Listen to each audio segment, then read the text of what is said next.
하나님 나라 회복은 어떤 의미에서 하나님의 그 샬롬의 회복이라 말할 수 있겠습니다. 주님이 세우시는 하나님 나라 핵심, 그게 바로 하나님의 샬롬이기 때문입니다. 샬롬은 우리 존재의 내적 평화를 의미하죠. 그래서 평강이라고 하기도 합니다. 또는 사람과 사람 사이에, 또 모든 관계와 관계 사이에 평화를 일컫는 말이기도 합니다. 넓게는 국가 간의 평화, 또 모든 인간과 피조 세계 간의 이 평화, 이게 다 샬롬입니다.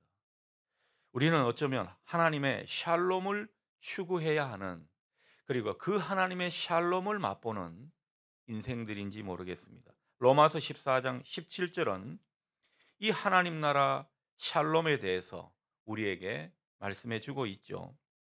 이 샬롬은 이 말씀의 근거에서 살펴보면 이런 것입니다. 성령 안에서 하나님과 바른 관계가 되는 거죠. 그게 바로 의입니다. 의. 그 의가 바르게 되니까 평강이 흐르게 되고 마침내 기쁨이 넘치는 그런 상태가 된다고 할 수 있겠습니다. 여러분 인생 가운데 이런 하나님 나라가 힘있게 펼쳐지기를 바랍니다. 의와 평강과 희락이 여러분 인생 가운데 경험되고 이것이 여러분의 행복의 원천이 될 수 있기를 바란다는 것입니다. 이게 하나님 나라 샬롬이고, 우리 교회가 더욱더 이 하나님 나라 샬롬이 펼쳐지는 그런 교회를 만들어 갈 수 있기를 바랍니다. 그러니 애초부터 우리 교회가 대형 교회를 꿈꾸지 않기를 바랍니다.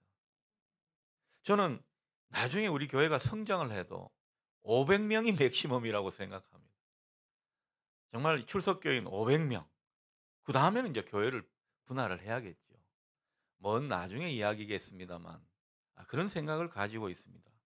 그러면 우리가 추구해야 될 것은 무엇입니까? 하나님의 샬롬입니다.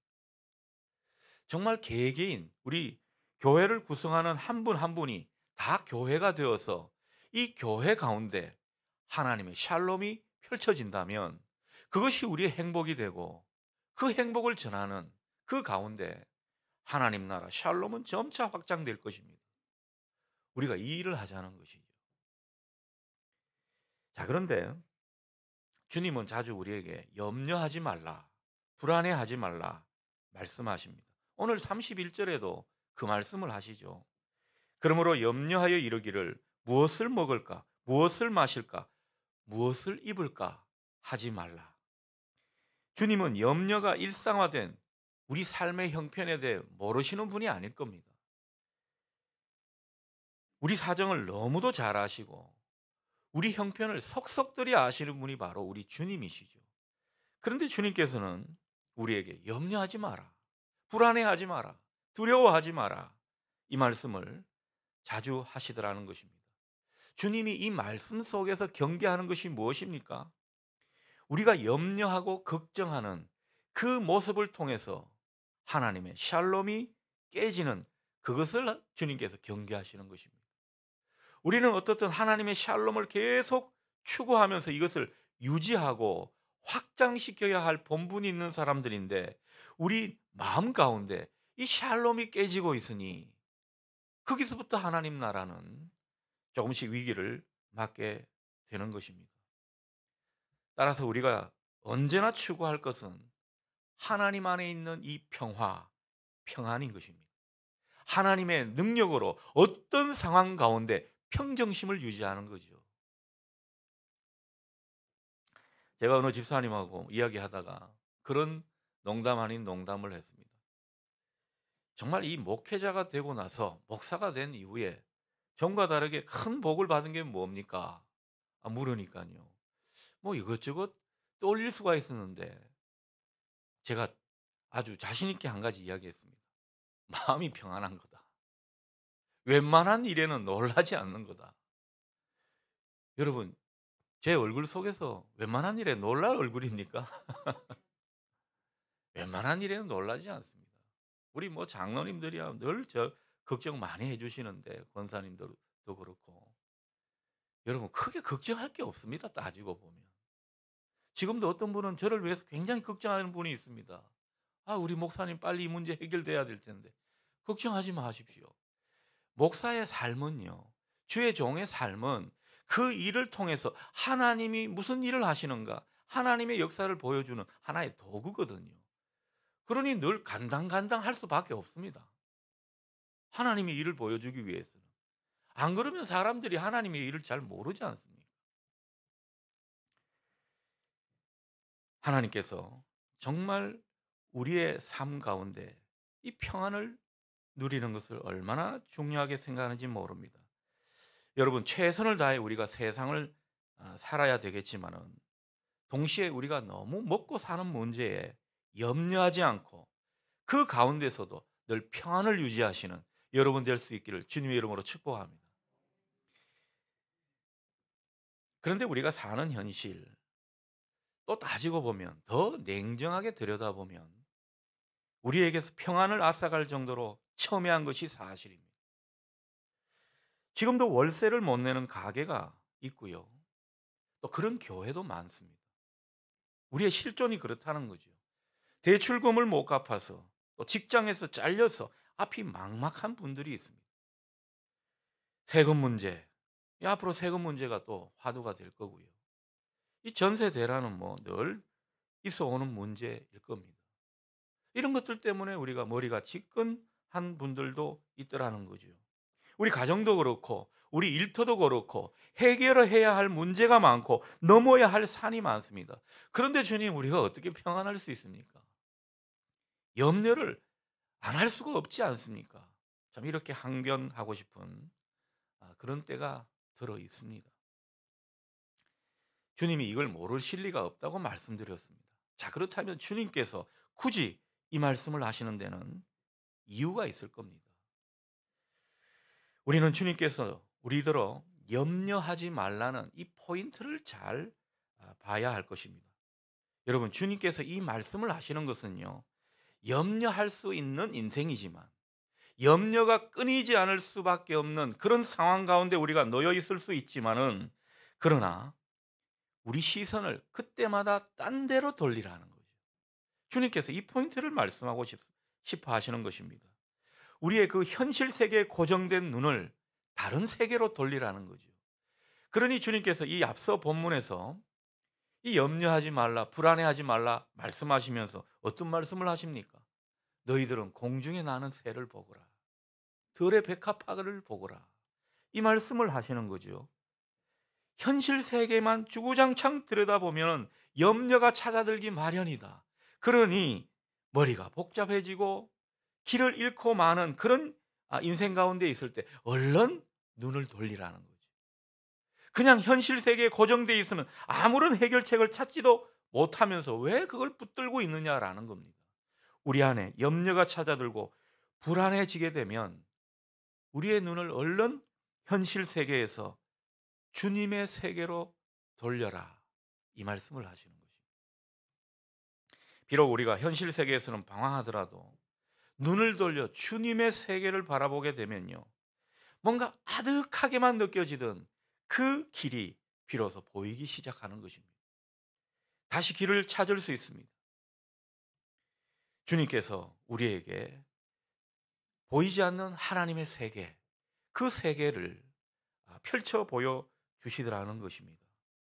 주님은 우리의 눈을 현실 세계에만 고정되어 있는 것을 원치 않으십니다. 얼른 눈을 돌려서 그 하나님의 세계 속에서 은혜의 원리를 깨닫게 해 주시려는 것입니다. 우리는 어쩔 수 없이 이 세상 가운데 발붙이고 살고 있지만은 하나님 나라를 소망하고 하나님 나라를 이루는 인생이 되어야 한다는 것이죠. 그래서 우리에게 이 은총의 세계가 있음을 알게 해 주시는 것입니다. 그리로 눈을 돌려라 라고 말씀하시는 것이죠. 자, 그런데 우리가 이 하나님 나라에서 은총을 누리며 살기 위해서는 필요한 것이 있습니다. 절대적으로 필요한 것이 있습니다. 여러분, 그게 무엇이겠습니까? 오늘 32절 말씀에서 그것을 볼 수가 있습니다. 너희 하늘 아버지께서 이 모든 것이 너희에게 있어야 할 줄을 아신다. 주님께서 이렇게 말씀하시죠. 하나님께서 너희들 사정을 모르실 줄 아느냐? 다 아신다. 그러면서 이 말씀 가운데 하시는 말씀이 무엇입니까? 그러니 하나님을 신뢰하거라. 이 은총의 세계에서 중요한 것은요, 하나님에 대한 철저한 신뢰입니다. 하나님께서 우리 삶을 꼭 붙들고 계신다는 이 하나님에 대한 신뢰를 놓치지 않게 되어야 하나님의 은총을 누릴 수 있더라는 것입니다. 여러분, 믿음 없이는 우리가 이 세계를 제대로 볼 수가 없는 것입니다. 하나님에 대한 철저한 신뢰가 없이는요, 이 은총을 맛보기가 힘들다는 것입니다. 그러니 우리의 눈을 돌려 하나님의 세계를 바라보고 그 가운데 하나님에 대한 신뢰를 회복하라고 우리에게 말씀하시는 것입니다. 우리가 걱정 때문에 밤잠을 설칠 때가 있죠. 신경이 되게 예민해질 때가 있습니다. 그때는 뭐 자식이 뭐라고 말만 조금 해도 막 그냥 욕이 나갈 지경입니다. 이놈 새끼 뭐 이러면서. 우리 집 이야기는 아니고요. 얼마나 예민해지는지 모릅니다. 그러나 그런 가운데 우리가 말씀을 찾고 또 여러 가지 은혜의 기억을 떠올리면서 하나님의 세계에 주목하면 좋겠습니다. 그러면 어떤 말씀이든 주님께서 역사하셔서 그 상황에서 우리 가운데, 우리 마음 가운데 말씀을 꽂히게 해주실 때가 있더라는 거죠. 여러분, 말씀이 우리 속에 꽂히게 되면, 그리고 은혜의 기억을 더듬어서 우리가 기도할 때 성령께서 기도줄을 붙잡게 해주면 우리 마음은 이내 얼마나 환해지는지 모릅니다. 이런 것을 체험하고 살아가는 것이 영성의 삶 아니겠습니까? 경건이라는 것이 이런 목적이 있더라는 거죠. 어느 선교사님이 선교길이 막혔습니다. 선교비가 바닥났습니다. 여러분, 얼마나 걱정이 많이 들었겠습니까? 신경쇠약이 걸릴 지경이었다고 하죠. 그런데 어느 날 아침 여느 때처럼 묵상을 하는데 뭔가 좀 간절한 마음이 있었는가 봅니다. 근데 그때 말씀이 딱 와닿는 표현이 뭐냐? 나는 포도나무요, 너희는 가지니라. 여러분, 이 말씀이 얼마나 평범한 말씀입니까? 자주 접한 말씀 아니겠습니까? 그런데 그날따라 이게 딱 꽂히더라는 거예요. 그 말씀이 이 안에 꽂히니까 얼마나 마음이 밝아지는지 모릅니다. 그렇지. 주님은 포도나무시고 나는 가지인데 내가 뭔 걱정을 이래 사사하고 있나. 그런 마음이 이 속에 딱 들어오는 겁니다. 얼마나 마음이 팽창해졌겠습니까? 그 가운데 이런 깨달음을 안고 그간 자기의 어리석음을 시인하면서 회개 기도까지 하게 되니까 얼마나 마음의 평안이 물밀듯 밀려왔는지 모른다는 거죠. 여러분, 우리에게 염려가 찾아들고 불안이 밀려오는 것, 어찌 보면 자주 일어나는 일입니다. 우리 뭐 하나님의 자녀라고 불안이 없습니까? 염려가 없습니까? 근데 거기에서 우리는 얼른 주님의 세계를 바라볼 수 있어야 한다는 거죠. 여러분, 신앙이 깊은 분은 여기서 차이가 나는 겁니다. 얼른 눈을 돌릴 수 있는 이 힘이 여러분에게 있기를 바랍니다. 그래서 우리가 일상의 생활에서 이 경건이 얼마나 중요한지 모른다는 거죠. 우리가 주님의 세계를 바라보고 주님의 세계를 들어가야 하는데 이 주님의 세계로 들어가게 하는 것이 예배인 것이죠. 기도며 말씀 묵상인 것입니다. 그러니 이 경건의 모든 시간들은요, 결국 주님의 세계로 들어가는 관문이 되겠습니다. 우리가 이렇게 경건의 시간을 가지고 그 속에서 주님의 세계를 바라보고 들어가는 까닭은 다른 게 아닙니다. 주님께 우리가 이 신뢰의 끈을 놓치지 않기 위함이라는 것입니다. 주님을 철저히 신뢰하고 주님께 내 인생을 맡기는 이 모습을 우리가 경건의 시간을 통해서 하나님께 올려드리는 것 아니겠습니까? 여러분, 그게 제대로 작동되게 되면요, 얼마나 그 인생이 자유해지는지 모릅니다. 예전에는 뭐 안달복달 하던 것이 어느새 마음이 평정심을 유지하게 되는 것이죠. 뭔가 모르게 은총의 힘을 느끼게 됩니다. 주님을 신뢰하며 또 이런 주님의 은총을 경험하는 사람, 슬픔이 있다가도 물러가게 될 것입니다. 고통 대신에 웃음을 띠게 되고 절망 대신에 희망을 그 속에 갖게 될 것입니다. 그러니 제 아무리 힘겨운 삶을 산다 해도 우리는 주님의 은총이 임하게 되면 어떻게든 살아내게 돼 있습니다. 여러분, 이 힘이, 이 은혜가 여러분 가운데 실질적으로 작동될 수 있기를 바랍니다. 주님을 신뢰하는 가운데 우리가 샬롬을 맛보게 되는 모습인 것입니다. 그러니 하나님께서 우리에게 이 샬롬을 얼마나 축복으로 주시려 하시는지 아시겠습니까? 우리가 인사할 때마다 샬롬, 샬롬 하는 이유가 바로 거기에 있습니다. 주님을 신뢰하며 주님의 세계에 사는 사람은 이렇듯 염려에서 자유로울 수 있는 것입니다. 자, 그런데 오늘 말씀은요, 더욱더 더 깊이 들어가 보면 이 염려를 지속적으로 해결하기 위해서 우리에게 강조하시는 것이 있습니다. 33절 말씀을 우리 다 같이 읽도록 하겠습니다. 그런즉 너희는 먼저 그의 나라와 그의 의를 구하라. 그리하면 이 모든 것을 너희에게 더하시리라. 아멘. 염려를 우리가 경건의 시간을 통해서 자꾸 주님의 세계로 들어가게 돼서 해결 볼 수 있지만은 근본적으로 이것을 이기는 길을 우리에게 말씀해 주는 것입니다. 여러분들이요, 여러분의 삶의 우선순위를 뭔가 좀 바꾸어야 된다. 그래야 이 염려에서 근본적으로 우리가 자유롭게 된다 말씀하시는 것입니다. 때로는 우리 삶이 막 무겁고 뒤죽박죽이 된 것은요, 이 삶의 우선순위를 제대로 못했기 때문입니다. 우리가 하나님의 뜻을 우리 중심에 놓고 그 다음에 우리 생각과 우리 삶의 방식을 거기에 맞추게 되면 여러분, 이게 지혜로운 모습이고 이게 우리 인생을 자유하게 만드는 모습일 것입니다. 우리의 신앙생활은 이런 초점을 향해서 나아가게 되는 것이죠. 우리가 살면서 자꾸 염려가 생기고 불안하게 되는 근본적인 이유는 우리가 살아가는 모든 삶을 우리가 지배하기 때문입니다. 우리가 이거를 주무르고 있고 우리가 이걸 다 붙들고 있더라는 거죠. 여러분, 그렇게 해서 뭐 달라지던가요? 우리가 주물러서 우리가 지배해서 우리 인생이 제대로 되는 게 아니라는 것입니다. 행복해질 수가 없다라는 것입니다. 아무리 똑똑하고 아무리 경험이 많아도 아무리 좋은 수단을 동원한다 해도 우리 힘으로는 되지가 않는다는 거죠. 우리가 이런저런 인생의 곡절을 겪게 되면 이걸 마침내 깨닫게 됩니다. 우리 청년들을, 우리 젊은 다음 세대들은 이걸 꼭 경험하지 않더라도 아시기를 축복합니다. 이게 얼마나 중요한 원리인지 모릅니다. 우리는요, 적어도 세상 사람들은 모르겠습니다. 그러나 우리는, 하나님의 백성인 우리는 하나님의 섭리와 그 뜻의 지배를 받아야 한다는 것이죠. 그러니 우리가 할 것이 무엇입니까? 우리가 뭔가 마음에 쏠려 있는, 뭔가 애착을 가지고 있고 뭔가 거기에 우리의 영혼을 빼앗기는 듯한 이런 것에서 한 발 물러나는 것입니다. 그리고 마음을 하나님께로 돌리는 것이죠. 그 가운데 하나님을 구하는 것입니다. 내가 할 수 없음을 인정하고 하나님을 찾고 하나님이 해결하시도록 그렇게 하나님을 초청하는 것입니다. 이게 얼마나 지혜로운 인생인지 모른다는 것입니다. 너희는 먼저 하나님의 나라와 하나님의 의를 구하라, 이렇게 말씀하시죠. 여기서 먼저가 뭘 뜻하겠습니까?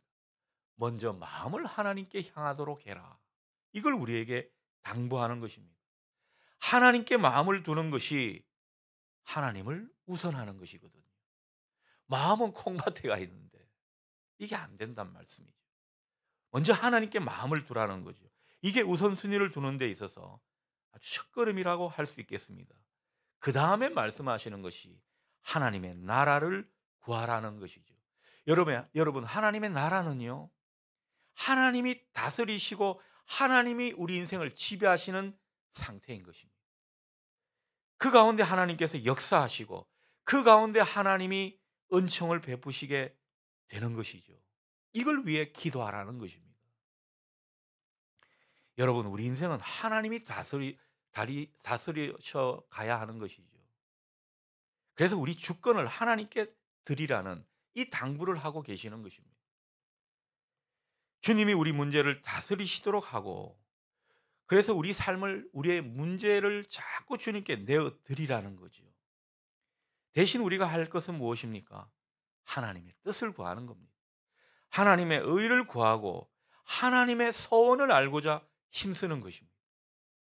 우리의 문제는 자꾸 하나님께 돌리고 대신 하나님이 뭘 원하시는지 그걸 자꾸 우리 속에 가져오라는 거죠.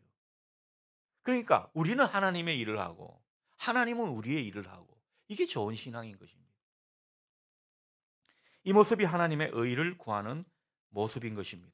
놀라운 것은요, 이렇게 우리가 하나님의 다스리심과 그 뜻을 구하게 될 때 실제적으로 하나님의 평강이 우리에게 찾아온다는 사실입니다.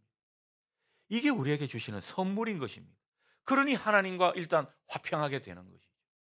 하나님과 화평하게 되고 하나님 안에서 샬롬을 누리게 되면 사람들과도 샬롬을 누리게 됩니다. 여러분, 사람들하고 갈등이 많은 분들이 있죠. 따지고 보면 하나님과 제대로 관계가 안 돼서 그런 것입니다. 하나님과 샬롬을 우리가 경험하게 되면 그 하나님의 샬롬이 사람들 간의 관계 속에서도 확장되게 돼 있더라는 거죠. 여러분, 우리가 평강해야 행복할 수 있습니다. 우리가 평강하게 되면 결국 우리 안에 기쁨이 넘치게 되기 때문입니다.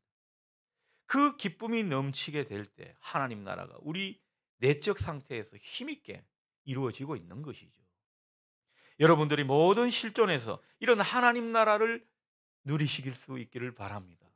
하나님 나라는 의와 평강과 기쁨인 것입니다.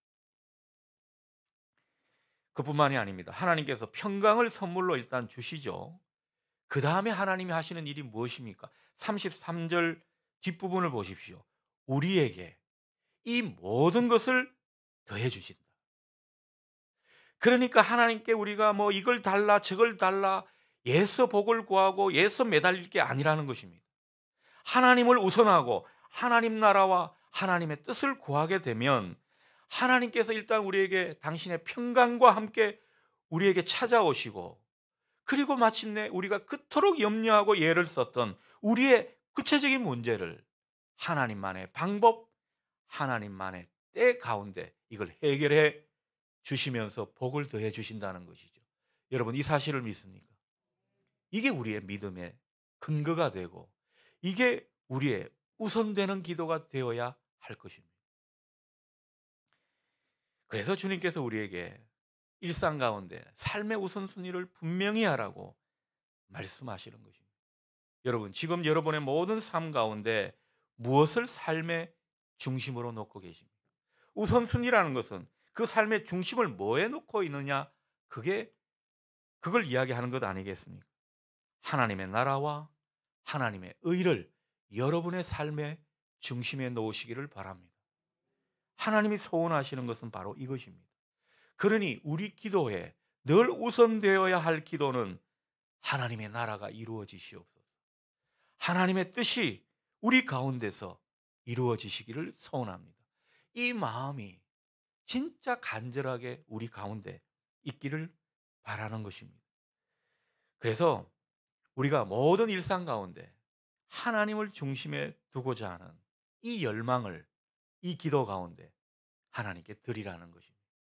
여러분, 기도는 우리의 의지요 우리의 열망의 표현인 것입니다. 우리가 무슨 기도를 하느냐, 그걸 보면요, 우리 의지와 열망이 어디에 있는가가 보여지는 것입니다. 여러분, 기도 내용이 바로 그것이라는 겁니다. 중요한 것은 우리가 이렇게 하나님의 나라와 하나님의 의를 먼저 구하는 이 우선되어야 할 기도를 제대로 하게 될 때 우리는 이 기도 가운데 하나님과의 인격적인 교제가 일어난다는 것입니다. 이게 중요한 것입니다. 여러분, 인격적인 하나님과 교제가 일어나야 되는 게 기도라고 했지요. 이 기도 가운데 그 하나님과의 인격적인 교제가 일어난다는 것입니다. 그간 우리는 많은 경우에 지성이면 감천이다, 이거는 고상한 표현이고요, 비나이다, 비나이다, 어쩌면 우리 속에 이런 샤머니즘적인 요소가 있었는지 모릅니다. 여러분, 기복신앙이 다 나쁜 것은 아닙니다만은 우리가 조금 더 성숙하게 되면요, 예수 우리가 복을 구하는 것, 그게 중요한 것이 아니라 우리는 하나님의 나라와 하나님의 의를 구하는 이것이 더 하나님과 접점을 이루는 기도인 것을 알게 되는 것입니다. 그러니 이 기도로 성숙되게 될 때 하나님은 전에 없이 우리를 만나 주시는 것입니다. 그래서 하나님의 뜻을 알게 해 주시고요. 하나님께서 당신이 가지고 있는 비전을 조금씩 보여주시는 것입니다. 그러니 여러분, 이 기도 중에 하나님과 깊은 교제를 나누는 여러분 되실 수 있기를 바랍니다. 여러분이 학교에서 공부하고 일터에서 일을 하고 친구들과 어울려 놀고 또 여러 교제를 하고 가정에서 가족들과 지내는 모든 순간에 주님을 중심에 놓고 주님이 우리를 다스리시도록 우리와 함께 하시도록 그렇게 맡기시기를 바랍니다. 그 가운데 주님의 역사하심을 경험하기 위해서 여러분 갈망을 가지시면 좋겠습니다. 그런 삶으로 우리가 나아갈 때 어느새 우리 삶이 정돈될 것입니다.